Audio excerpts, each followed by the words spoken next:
Salut les amis, salut les petits loups. Alors aujourd'hui nous allons parler des stats. L'an numéro 1, c'est la saga numéro 7, numéro 263 dans l'ordre des vidéos, avec 38 vues. La numéro 2, c'est la numéro 253. Ça concerne les capteurs, avec 37 vues, et ce sur 3 jours. Donc ça fait à peu près une dizaine de vues par jour sur ma chaîne. La troisième vidéo qui se positionne, c'est les bons plans du web avec 26 vues.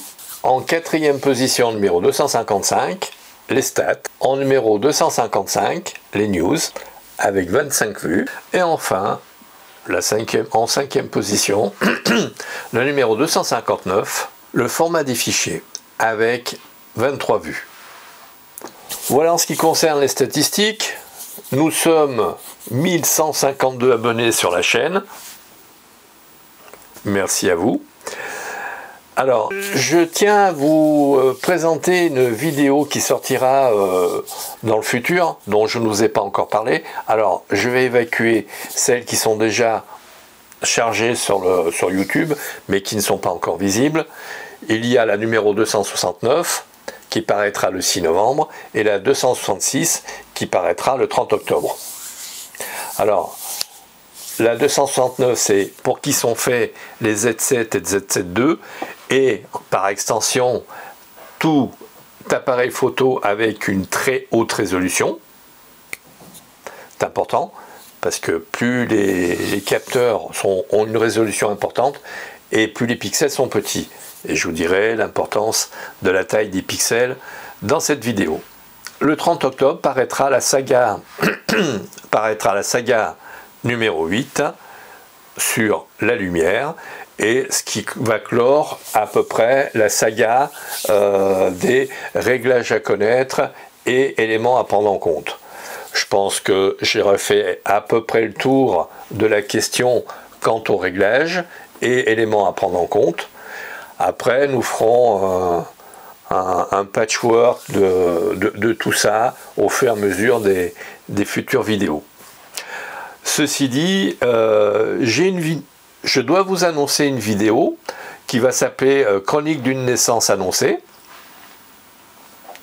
Ça va concerner la naissance et l'utilisation des appareils hybrides qui, de mon point de vue, va changer un peu la donne quant à l'utilisation de la photographie. Je m'explique. Avant, avec les réflexes, et jusqu'à aujourd'hui avec les réflexes numériques, il fallait avoir, entre guillemets, des optiques relativement lumineuses pour pallier un certain nombre de vicissitudes dues à la luminosité ambiante. Avec les hybrides, je me suis aperçu qu'avec le Z50 par exemple, qui est une entrée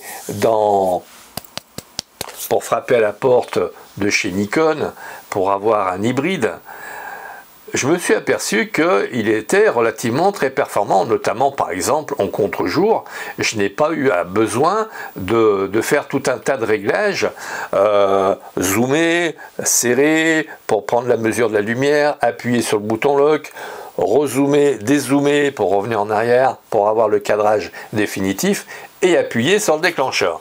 Que nenni, j'ai pris mon appareil photo, je l'ai mis à l'œil, j'ai déclenché et à ma plus grande surprise, la photo était relativement bonne.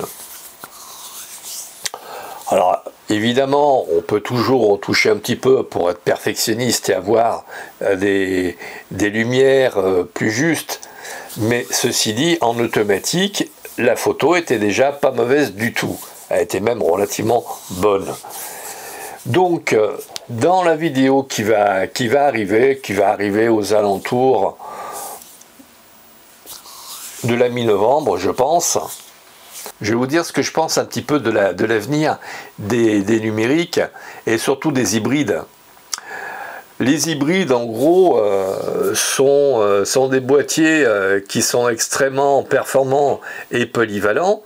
À une époque, j'ai eu des hybrides aussi au tout début avec le GH1 et le GF1 que j'ai toujours. Quand je regarde les photos que je peux faire avec et celles que je peux faire avec mon Nikon Z50, il y a un monde. Il y a un monde d'écart.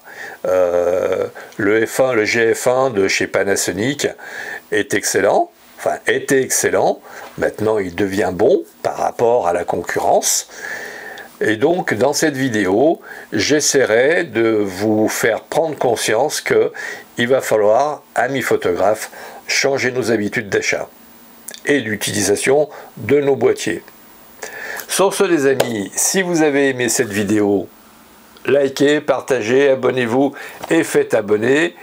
Et merci de votre écoute et à très vite.